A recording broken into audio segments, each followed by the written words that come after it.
Today is the official launch of the AR/VR Association's Vancouver chapter. With locations around the world, their goal is to foster relationships between innovating companies who want to get into VR and the people who have the skills to do so. So without further ado, let's go check it out.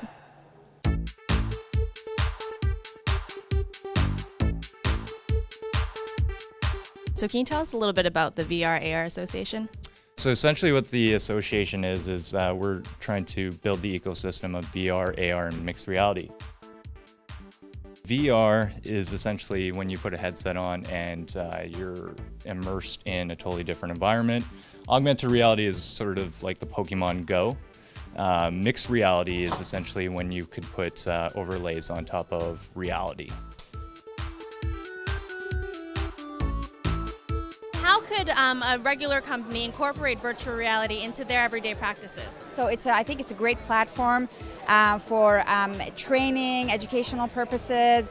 All the way from manufacturing to operating like forklift operators, aerospace. They could all use virtual reality for training technical people. You can create very engaging experiences. So that's where brands can really engage with their clients or their consumers, and so create these engaging experiences where you're connecting people with brands. So David, tell me a little bit about the headset. You said you've been building it for the last 2 years. Yes, so this headset is quite different to the other ones on the market, which are very much focused on consumers. This one is much more of a public VR system. So the idea here is that you can have large track volumes, say 50 feet square, with 4 players concurrently wearing the system with hand controllers, having an interactive experience as a social group.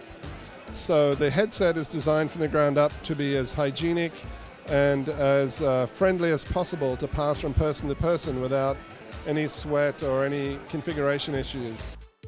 The other thing about it is the fact that it comes in 2 parts. So there's what we call the crown. And the idea of the crown is that as people are getting ready to have their experience, they can adjust the crown in all sorts of different ways so that it's comfortable for them. And when it's their turn, the previous person, we can remove the visor from the previous person and then simply clip it on to the next person, and they can start their experience right away with no muss, no fuss, and no delay. Where do you see virtual reality going? I see virtual reality. Right now, I think the biggest applications are within business, and I definitely think that for the next 2 to 3 years. And then it definitely will switch over to the consumer market as the price point comes down. AR is making a huge impact in business today, and I think the consumers will see it probably in 5 to 10 years that the hardware is going to come down in price where it'd be adopted from a much wider, or say a broader audience. The whole human experience is being kind of rewritten and reimagined, and I just see the potential for, I think the creative people in the world is really their chance to shine. The AR/VR Association has locations around the world, some being New York, LA, London, Amsterdam, Dubai. So undoubtedly, virtual reality is here. It's only a matter of time until it's incorporated into our everyday lives. For City Lights on Novus TV, I'm Amanda Wong.